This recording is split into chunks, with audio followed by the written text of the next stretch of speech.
आपके गुरुदेव। बलि बोले बोलते क्यों नहीं गुरुजी? गुरुजी बोले दिख नहीं रहा, अखंड जाप चल रहा है, मंत्र जाप चल रहा है, बीच में कैसे बोलेंगे? बलि की और श्रद्धा हो गई और चरणों में गिर के बोले आपके श्री मुखारविंद के दर्शन के बाद मुझे ऐसा लगता है कि मैं आपको बहुत कुछ दे दूं, लेकिन मैं आपको दूं और वो आपके काम ना आवे तो क्या फायदा है। इसलिए मैं चाहता हूं अपने श्री मुख से आप एक बार बोलो, क्या सेवा करूं? कि गाम कांचनम गुणबद्धाम अमृष्टम तथान्न में उत्तवा विप्र कन्या कि ग्रामान् समृद्धान् स्तुरगान् गजान् बतोर यथा अर्हत संप्रयच्छ। क्या सेवा करूं आपकी? आपको 2-4 हजार गऊ दान में दे दूं? सोने का महल बना के दान में दे दूं? सुनिए, आपका विवाह नहीं हुआ हो तो किसी ब्राह्मण की कन्या से आपका विवाह करा दें। पता नहीं क्यों आपके स्वरूप के दर्शन के बाद मुझे ऐसा लगता है कि मैं आपको बहुत कुछ दे दूं, मन के सब कुछ दे दूं। पता नहीं क्यों ऐसा लगता है। आप बोलो ना अपने छोटे से मुख से, कन्हैया ने देखा हमसे बड़ा प्रसन्न हो रहा है, बहुत आनंदित हो रहा है, सो माला पूरी कर ली। आप बलि हैं? जी, आपने पहचाना? अच्छा पहचाना, मेरे को बलि बोलते जी। राजन, आपके पूर्वजों की स्मृति मुझे है और मैं उनका कहां तक ज्ञान कराऊं तुम्हें। उनका यश त्रिलोकी में फैला हुआ है। आपके पिताजी दानी, आपके बाबा दानी, आपके पर बाबा दानी। आप भी कोई दान की बात करो तो इसमें आश्चर्य की बात नहीं है, लेकिन बड़े कष्ट के साथ मुझे कहना पड़ रहा है कि मैं आपकी इस इच्छा को पूर्ण नहीं कर सकता, क्योंकि मैं तो महात्यागी हूं। एक पैसा भी कभी दान में लेता ही नहीं मैं तो। और क्यों लेना जी? धूप लगती है तो छाता है, बैठने के लिए आसन है, जलपान करने के लिए कमंडल माता जी ने दे दिया, एक मैया ने माला भी दे दी, एक माता श्री ने भिक्षा का पात्र भी है, जनेऊ पास में है। गुजर करें तो चाहिए क्या, मौज करें तो है ही क्या। भैया कामनाओं के स्टंप लगा दिया हमने तो। एक पैसा कभी किसी से लेते ही नहीं, हमारा तो नियम है पक्का। हाँ, महात्यागी है। किसी ने पूछा ये बंगला कौन का है? बोले त्यागी जी का। ये जोर जोर से आवाज कहां से आ रही है? बोले मौनी जी के यहां से। ये बाल गोपाल कौन के डोल रहे हैं? बोले ब्रह्मचारी जी के। माया से बन के आ गए। माया मानवकम हरिम, मानवक बन के आए हैं और बलि की महत्ता को प्रभु प्रकाशित करना चाहते हैं कि कितना महान पुरुष है। बलि बोले देखिए, आप बोलते हैं अकेला हूं इसलिए नहीं लेता, तो विवाह कर ले किसी सुंदर ब्राह्मण कन्या से, अपन तो विवाह भी करा देंगे। भगवान बोले आप तो बहुत अच्छे हैं राजन, सारी व्यवस्था हमारी कर ही देंगे, आपकी बातों से ही ज्ञात होता है, लेकिन विवाह के बाद में तो बहुत मुश्किलें हैं, इसलिए मैं तो अकेला ही ठीक हूं। अब बाल गोपाल हुए तो पढ़ाई की व्यवस्था, रहने की व्यवस्था, भोजनादि की व्यवस्था बलि बोले हम सब करेंगे। शिक्षा के लिए भी हिरण्यकश्यप दानव विश्वविद्यालय है। आपके भोजन की, आवास की कोई अब व्यवस्था न होगी, आप हां करो। भगवान बोले नहीं, एक व्यवस्था आप न कर पाएंगे। मान लो विवाह हुआ, 2-4 बाल गोपाल हुए, उनमें कभी कभार एकांत कोई मर भी जाए, तो मरने के बाद में जो रोया जाता है उसकी व्यवस्था आप क्या करेंगे? बलि बोले रोना तो था नहीं पड़ोसी महाराज, अब बेटा आपका जाएगा तो मैं किराए पर रोने वाले तो नहीं बुला सकता। प्रभु ने कहा प्रियस्त्वाम रोत्स्यति, शास्त्र कहते हैं जिसको तुम प्रेम करते हो ना, वो एक दिन तो तुमको रुलाता ही है। ऐसा काम अपन करें ही क्यों जिससे रोना पड़े। छाता में ठीक है हम, हाँ, और कमंडल जो यही हमारे लिए बहुत कुछ है, अपन को नहीं चाहिए। चरणों में गिर के बोले कुछ तो आपको बोलना पड़ेगा, क्योंकि बिना आप कुछ लिए चले गए तो लोग क्या कहेंगे, इतना बड़ा ब्रह्मचारी विप्र आया और तुमने कुछ भी नहीं दिया। भगवान बोले देखो, आज 5 गांव दोगे, कल 50 की इच्छा होगी, 500 की इच्छा होगी, 1000 की इच्छा होगी। ये जो तृष्णा है ना, तृष्णा तेषुपजायते, ये बढ़ती चली जाती है। इसलिए मैंने तो अपनी कामनाओं को विराम दे दिया, मैं कभी किसी से कुछ मांगता नहीं हूं। अब मैं आपकी तरफ जब बार बार देखता हूं तो मुझे लगता है कि मैं कुछ ना लूं तो आपको बहुत तकलीफ होने वाली है। बलि बोला बहुत कष्ट होगा मुझे, बिना कुछ लिए चले गए तो इतना कष्ट को मैं आपको बता नहीं सकता। भगवान बोले मैं धर्म संकट में पड़ गया हूं, कुछ लेता हूं तो मेरा नियम बिगड़ता है और नहीं लेता हूं तो आपको कष्ट होता है। मैं सोच रहा हूं ऐसा कुछ करूं कि आपको कष्ट भी न हो और कदाचित मेरा नियम भी न बिगड़े। क्या करें? इसलिए तस्मात् त्रीणि पदान्येव व्रणे त्वद्वरदर्शभात् एतावतैव सिद्धोऽहम् वित्तम यावत् प्रयोजनम। तुम केवल 3 पैर पृथ्वी हमें दान में दे दो, बस लाभ हो गया ना। 3 पैर पृथ्वी ले रहे हैं इसलिए तुम्हें कष्ट नहीं होना चाहिए, और ज्यादा नहीं ले रहे हैं इसलिए अपना नियम भी नहीं बिगड़ना चाहिए। दोनों ही बात होगी। 3 पैर धरती, हां। बलि बहुत हंसे। ब्रह्मचारी जी माफ करना, तुम रहे बामन के बामन। अहो ब्राह्मण दायादा वाचस्ते बद्ध सम्मता, तुम बालो बालिश मती। आप बच्चे हो ना अभी, इसलिए आपकी मति भी बच्चों जैसी है, आपको जरा भी ध्यान नहीं है। त्रिलोकी के सम्राट के पास में आकर के 3 पैर धरती मांगते हैं आप हैं। हमारे ब्रज में कहते हैं अगम बुद्धि बानिया मध्यम बुद्धि जाट, तुर्क बुद्धि तुर्कुणा बामन चौपट पाट। मांगना भी नहीं आता। त्रिलोकी के सम्राट के पास आकर 3 पैर धरती। प्रभु ने मुस्कुराकर इशारे से देखा और मानो वो ये कहना चाहते हो बड़ा त्रिलोकी का राजा बनता है, तुम 3 पैर ही पूरे कर देना, अभी पता चलती है। भगवान ने कहा देखो, हमने तो जो बोलना था सो बोल दिया, आपकी श्रद्धा को देख के बोला हमने। हाँ, 2.25 भी नहीं लेंगे, 3.25 भी नहीं लेंगे। और एक बात तो मैं कहना भूल गया, वो 3 पैर धरती जो मैं नापूंगा वो अपने पैरों से नापनी है, आपके पैर से नहीं। बलि बोले कर लो बात, 3.5 बुलान के टोटल हैं आप। अरे आपके 3 पैर में तो एक आसन भी बिछने वाला नहीं है। भगवान बोले जो बोलना था सो बोल दिया। अब जल्दी कमंडल में जल लेकर के आओ और आकर के संकल्प कर दो महाराज। 3 पैर धरती का क्या संकल्प करूं, बहुत शर्म आती है। भगवान ने कहा बिना संकल्प के तो हम लेते नहीं है। संकल्प का मतलब तो पूरा रजिस्ट्रेशन ही होता है ना जी, संकल्प के बाद मना नहीं कर सकते। हाँ, गुरुजी दोनों की वार्ताएं सुन रहे बहुत देर से, शुक्राचार्य। आधा सेकंड को बाबा ने आंख बंद करी, बोले मुझे कुछ गड़बड़ लगता है। आंख बंद करी तो बामन में नारायण का रूप दिखाई दे गया। शुक्राचार्य तुरंत बलि का हाथ पकड़कर थोड़ी दूर ले गए, बोले राजन ये न बामन है न त्रेपन है, इनके चक्कर में बिल्कुल पड़ने की जरूरत नहीं है। बलि बोले तो कौन है?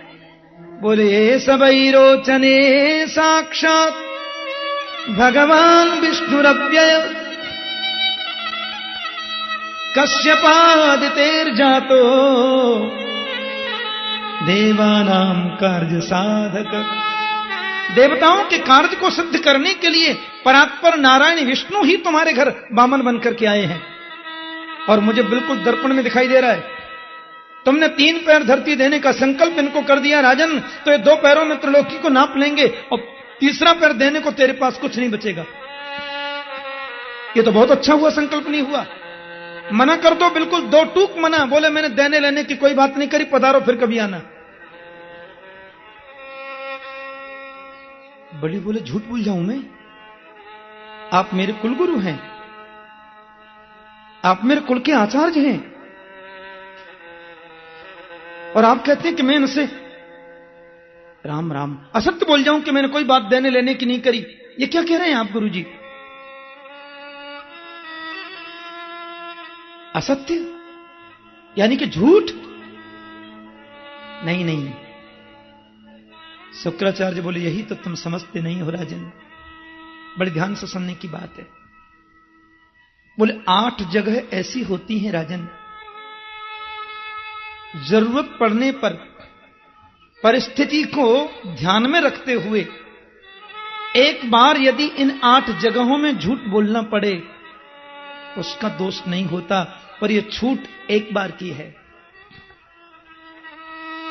कौन कौन सी जगह है? तो स्त्रीषु नर्म विवाहे च वृत्यर्थे प्राण संकटे गौ ब्राह्मणार्थे हिंसायाम नान्यतम स्यात् जुगुप्सितम। बड़ी सुंदर बात कही। बोले माताओं से किसी बात को छुपाना पड़ जाए तो पारिवारिक परिस्थिति को ध्यान में रखकर एक बार असत्य बोलकर भी उनसे बात छुपानी पड़े तो दोष नहीं है। क्यों? क्योंकि पुरुषों की अपेक्षा मातृ हृदय अति कोमल होता है। इनके हृदय में बहुत कोमलता होती है। हां, आपने कोई गंभीर बात अपनी धर्मपत्नी को बताई, आपने बिल्कुल गलती नहीं की। वो घर की मालकिन है, घर की स्वामिनी है, उनको तो बताना ही चाहिए। आपने धर्मपत्नी को कोई गंभीर बात बता दी तो आपने गलती नहीं की, लेकिन बात बताने के बाद आपने ये निर्देश यदि दे दिया कि बड़ी गंभीर बात है, किसी से कहना नहीं देवी, तो आपने ज्यादा गलती कर दी। अब वो 24 घंटे यही सोचेंगी पति ने मना किया, बात किसी को कहना नहीं है। हे भगवान, ये बिल्कुल किसी से कहना नहीं है। हे भगवान, मेरे मुंह से कहीं निकल नहीं जाए। हे भगवान, ये तो किसी को बतानी ही नहीं है। और वो बात जरूर बता देंगे। बस मंदिर गई, उदास हैं। इनकी कोई मित्र मिली, सहेली, क्या बात है, उदास लगती हो? नहीं, कोई बात नहीं। हमसे छुपा रही हो? नहीं, कोई बात नहीं। देखो, अब बताने से आधी बात का वजन कम हो जाता है। हाँ, नहीं, कोई बात नहीं। अब देख लो, तुम हमसे ही छुपा, देखो ऐसी ऐसी बात है, मेरे घर में ऐसा हो गया। हे भगवान, मैंने तुमसे कह दिया, तुम किसी से मत कहना। ना, मेरी तो ये आदत ही नहीं है। और ये तुम सत्य समझ लो कि मेरे मुंह से बात कभी जीवन में निकलेगी नहीं, ये स्वभाव ही नहीं मेरा तो। हाँ, फिर उनको तीसरी मिल गई। बातों में ऐसा, हाँ, ये तो उनके घर भी ऐसा हुआ था। हे भगवान, मैंने तुमसे कह दिया, देखो तुम किसी से मत कहना। उनकी पत्नी ने मुझे बड़े विश्वास में लेके कहा था। ना, मेरा तो ये स्वभाव ही नहीं है। तो अति कोमलता, इसमें निंदा नहीं है, ध्यान रखना। ये मातृ हृदय की कोमलता, प्रभु ने उनको कोमल ज्यादा बना दिया। अब आपने कोई बात बता दी, पीछे से आपका कोई शत्रु आया और झूठे के आंसू बहा करके आपकी पत्नी के सामने बैठकर रोने लगा। ये रोना तो किसी का देख ही नहीं सकते। अब आपका शत्रु रोते रोते आपकी अनुपस्थिति में जो कुछ भी इनसे पूछेगा सब बता देंगी, और वो तो जरूर बता देंगी जिसके लिए मना किया था। अगला आदमी रो रहा है, इसलिए विशेष परिस्थिति यदि ऐसी लग रही हो कि यह बात बिल्कुल आउट नहीं होनी चाहिए, तो पत्नी से भी छुपाना पड़े और उसके लिए कदाचित एक बार असत्य बोलना पड़े, तो एक बार की यह बिल्कुल छूट है, जो परिस्थिति उससे ज्यादा बड़ी है। तीसरी बात, युधिष्ठिर जी का साथ भी है, ये बात तो सब लोग जानते हैं। महाराज कर्ण जो थे, माता कुंती के पुत्र थे, सबको मालूम है। महाभारत के 3 जो विशिष्ट वीर हैं, योगेश्वर कृष्ण, भीष्म पितामह और श्रीमान कर्ण, ये सर्वश्रेष्ठ 3 वीर हैं महाभारत के। कर्ण के बारे में तो क्या बताएं। हिंदी में एक पुस्तिका पढ़ता था मैं बचपन में, नाम था रश्मि रथी। क्या गजब का चित्रण है कर्ण के चरित्र का। पर कर्ण ने दुर्योधन से मैत्री की और युद्ध में अर्जुन के हाथों मारे गए, सब लोग जानते हैं। अब क्योंकि मारे गए जितने कौरव हैं वो युधिष्ठिर जी के ताऊ के बेटा हैं, भाई हैं, सगोत्री हैं, इसलिए युधिष्ठिर जी महाराज सबको पिंडदान कर रहे हैं, सबको पिंडदान दे रहे थे। माता कुंती ने आके कहा एक कर्ण के नाम से भी दे दो बेटा। बोले क्यों? कर्ण हमारी जाति का नहीं, बिरादरी का नहीं, गोत्र का नहीं, खानदान का नहीं माता। फिर कर्ण का पिंडदान मैं कैसे करता हूं, उसको श्राद्ध मैं कैसे कर सकता हूं? माता कुंती की आंखों में आंसू आ गए। तू कैसी बात कर रहा है बेटा? अरे कर्ण तो तेरा खास बड़ा भाई था। युधिष्ठिर बोले क्या कहती हैं आप माता? बोले कुंती भोज राजा जिन्होंने मुझे पाला दत्तक पुत्री के रूप में, जब मैं वहां पर थी बचपन में तो संत दुर्वासा आए थे बेटा। मैंने बड़ी निष्ठा से उनकी सेवा की, समय पर जल देना, फूल पहुंचाना, माला पहुंचानी। जाते समय दुर्वासा इतने प्रसन्न हुए, मुझसे बोले बेटी तूने बहुत सेवा की है, मांग क्या चाहिए? मैंने कहा बाबा कुछ भी नहीं चाहिए। जाते जाते वो मुझे मंत्र देकर चले गए, बेटी इस मंत्र से जिस किसी देवता का तू आमंत्रण करेगी वो देवता तुरंत तेरे सामने उपस्थित हो जाएगा। और वो चले गए। अब मैंने एक दिन ऐसे ही कुतूहल बस मंत्र पढ़ा, सूरज को और देखा, सूरज आ गए। सूर्य नारायण बोले क्या चाहिए बोलो? मैंने कहा नहीं चाहिए कुछ नहीं, मैंने तो वो मंत्र की परीक्षा के लिए आपको ऐसे बुला लिया, क्षमा करें। सूर्य ने कहा नहीं ऐसा नहीं हो सकता, हम लोग देव हैं, आते हैं तो कुछ देते हैं। अब देवी आपके यहां मेरे जैसा सुंदर पुत्र प्रकट होगा। कुंती बोली क्या कह रहे हैं आप? मैं तो कुमारी हूं महाराज। नहीं नहीं मुझे ये आप जाइए और ये वरदान मेरे को नहीं चाहिए। सूर्य बोले आप कन्या ही रहेंगी, ये तो मंत्र शक्ति से होगा। लेकिन मैं समाज को क्या बताती युधिष्ठिर? मैंने डर की वजह से, लोक लाज की वजह से उस बच्चे को लता पत्रों में लपेटकर गंगा में प्रवाहित कर दिया, और बालक गंगा में बहता जा रहा है तो अधिरथ नाम के सूत, जिनकी पत्नी का नाम है राधा, तो अधिरथ नाम के सूत की पत्नी राधा ने मेरे बच्चे को नदी से लेकर गोदी में उसको आश्रय दिया, और कुंती का पुत्र जो कौन्तेय कर्ण है वो राधा का पुत्र राधेय हो गया। तेरा खास बड़ा भाई था। महात्मा युधिष्ठिर जी की आंखों में आंसू छलछला गए। माता ये तुमने क्या किया? इतने बड़े अतिरथी वीर को तुमने कितनी सहजता से मरने दिया, ये बात मुझे पहले क्यों नहीं बताई? मैं जब कभी कर्ण के पैरों की ओर देखता था तो मुझे लगता तो था कि कर्ण के पैर माता कुंती के चरणों से मेल क्यों खाते हैं। मैंने तो कभी सोचा ही नहीं कि कर्ण हमारा भाई हो सकता है। और ये गंभीर बात तुमने हमसे छुपाई माता। मैं शाप देता हूं कि आज के बाद कोई वंदनीय माता भी अपने हृदय में किसी बात को बहुत काल तक छुपाकर नहीं रख सकेगी। तो शायद युधिष्ठिर जी का शाप भी इनके हृदय की कोमलता में एक कारण बन गया हो। इसलिए अति गंभीर विषय पर ज्यादा आवश्यकता दिखाई देती हो, एक बार यानी कि सिर्फ एक बार माताओं से भी किसी बात को छुपाने में हमें असत्य का आश्रय लेना पड़े, एक बार की छूट है। स्त्री सूक्त और नर्म हंसी मजाक में हमारे मुख से झूठ निकल जाए, देखो वो सत्य तो नहीं है, लेकिन उस असत्य का दोष नहीं होता। विवाहे च, अब शादी विवाह में किसी कन्या की हमें थोड़ी ज्यादा ही प्रशंसा करनी पड़े। अब कई बार ऐसा हो जाता है, महाराज आप उस परिवार में कथा के लिए पधारे थे, उसी परिवार की बेटी हमारे घर में बहू बन के आ रही है, आपने देखा होगा कैसी है कन्या।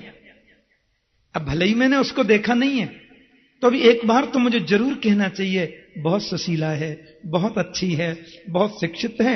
आप लोग अपनी मर्यादा और हिसाब से देख लीजिए, लेकिन बेटी अच्छी है, तो उसमें दोष नहीं लगता। और वृत्तर थे, अपना संपूर्ण धन यदि नष्ट होने का अवसर उपस्थित हो गया, और मैं जानता हूं कि आज में केवल सत्य पर ही टिका रहा तो यह धन संपूर्ण नष्ट हो जाएगा, परिवार पर बहुत बड़ा संकट आ जाएगा। तो एक बार परिवार को ध्यान में रखकर असत्य बोलकर वो धन बचाना पड़े तो दोष नहीं लगता। वैसे उसको हम सत्य तो नहीं कह सकते। वृत्तर थे और प्राण संकटे, किसी व्यक्ति के प्राण संकट में पड़ गए हैं और हमको लगता है इसको एक अवसर मिल जाए तो ये बदल सकता है, तो उस व्यक्ति के जीवन को ध्यान में रखते हुए एक बार उसके प्राणों को बचाने की कामना से ऐसा करना पड़े तो दोष नहीं है। और गौ ब्राह्मणार्थे हिंसायाम, शास्त्र कहते हैं गौ हत्या को रोकने के लिए तो हमें कुछ भी करना पड़े करना चाहिए, उसके लिए कोई दोष नहीं है। ब्राह्मण की वृत्ति की रक्षा के लिए या किसी भी प्राणी की हिंसा को रोकने के लिए एक बार ऐसा करना पड़े तो उसमें दोष नहीं होता। आपके पूरे धन को नष्ट होने का समय आ गया, और वैसे भी प्रजा की संपत्ति के 15% से ज्यादा दान करने का भी आपको अधिकार नहीं है। इसलिए महाराज आप मना कर दीजिए, मैंने देने की कोई बात नहीं की, पधारिए जाइए। राजा बलि ने बहुत सुंदर बात की कही, महाराज मेरे तो दोनों हाथों में लड्डू हैं, यदि साक्षात भगवान हैं तो सब कुछ लूट करके ले जाएं, परवाह नहीं है। लोग ये तो कहेंगे बलि क्या भगवान भी मांगने को आए, तेरे द्वार खड़ा भगवान भगत भर दे रे झोली। और यदि ये भगवान नहीं है, कोई ब्रह्मर्षि है, तो मेरे भारत का ऋषि जितना बोलता है उतना ही लेगा, उससे 1 इंची भी ज्यादा नहीं ले सकता। भारत के ऋषि तो वचन के ही धनी होते हैं। भगवान मुस्कुरा के बोले, सुनिए आप गुरु और शिष्य दोनों की कोई गोपनीय मंत्रणा चल रही है क्या? तो फिर मैं जाता हूं, अभी इच्छा नहीं है तो रहने दो, फिर हम भी आ जाएंगे। बलि ने कहा महाराज 2 मिनट बाद किसने देखा? गुरु जी आप रुकिए। विष्णु पुराण में तो आता है कमंडल की नली में भी बैठ गए थे शुक्राचार्य आचार्य जी। भगवान ने कुशा के आसन से उसमें ऐसे करके कहते हैं उनकी एक पधरा दी। बोलो जय श्री कृष्ण। लेकिन मनीषियों का मंतव्य है कि भगवान ने ऐसा करके शुक्राचार्य को कदाचित ये बताया होगा कि आप आचार्य हैं, कुल गुरु हैं, और कुल गुरु वही श्रेष्ठ होता है गुरु जो सबको एक नजर से देखे, 2 नजर से नहीं। भेद दृष्टि 2 दृष्टि, अभेद दृष्टि ही एक दृष्टि है। हाँ, शुक्राचार्य तो शाप दे के चले गए। हाँ, बलि ने कहा ठीक है महाराज जी, अब लीजिए संकल्प। भगवान बोले तो फिर जल्दी बोलो। वामन रूपाय ब्राह्मणाय तुभ्यमहम 3 पदवीं पृथ्वीं संप्रददे। और संकल्प जब हो गया, अब प्रणाम करो। बलि ने साष्टांग दंडवत करी और उठकर के देखा तो जहां भगवान का मुखारविंद था वहां तो चरण ही है। बलि ने ऐसे करके देखा तो मुंह तो दिखता ही नहीं, कहां चले गया? विराट बन गए मेरे गोविंद। बोले विराट भगवान की। अब बहुत विराट का रूप धारण कर लिया।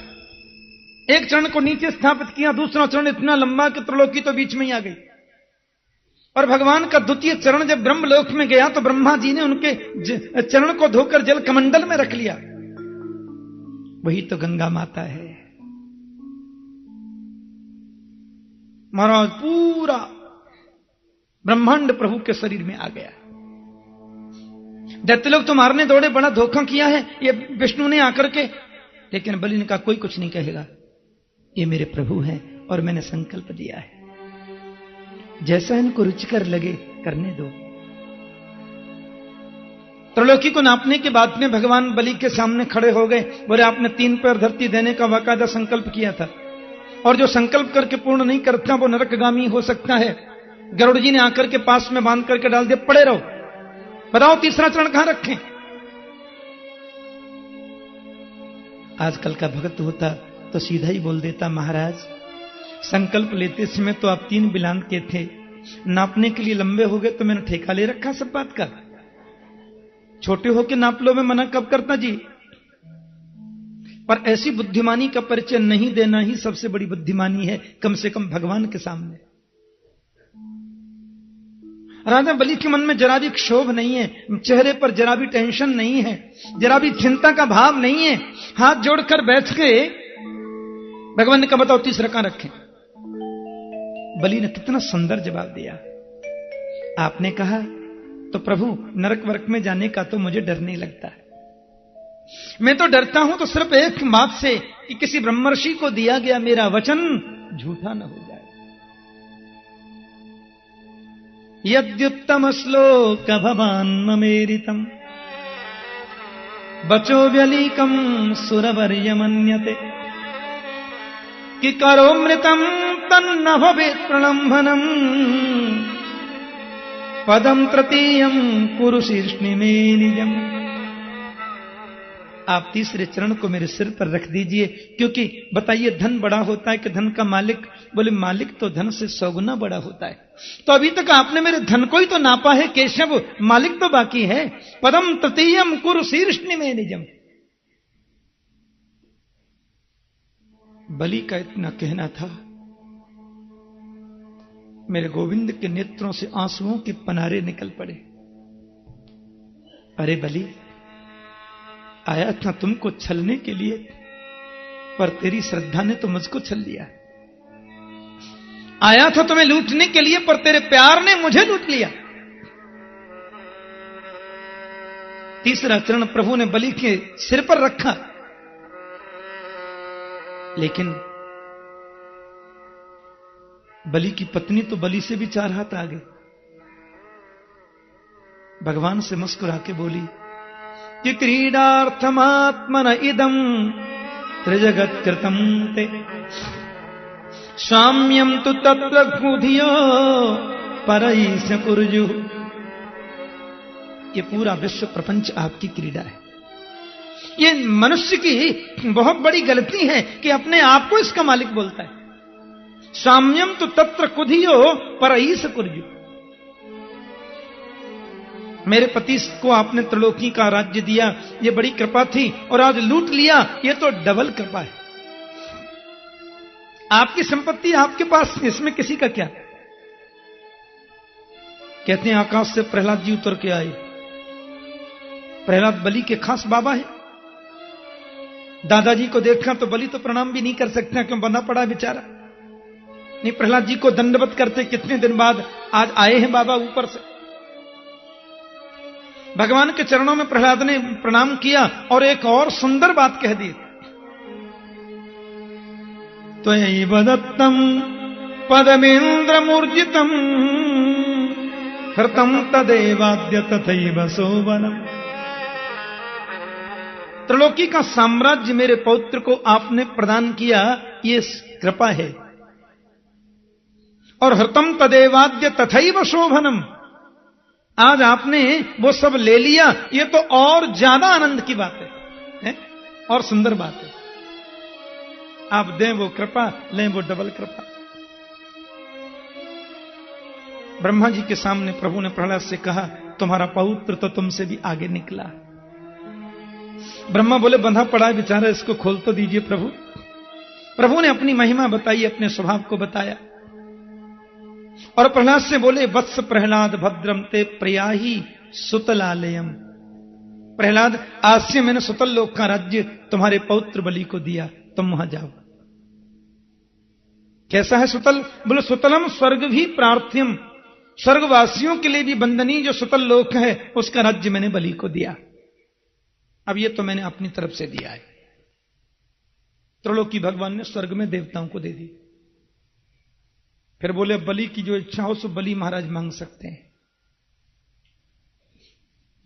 बलि बोले मुझे कुछ नहीं चाहिए। भगवान बोले तुम मांग लो, कहोगे मुझे त्रिलोकी चाहिए तो चाहे हमें इंद्र से युद्ध ही क्यों न करना पड़े, मैं त्रिलोकी तुम्हें दिला सकता हूं।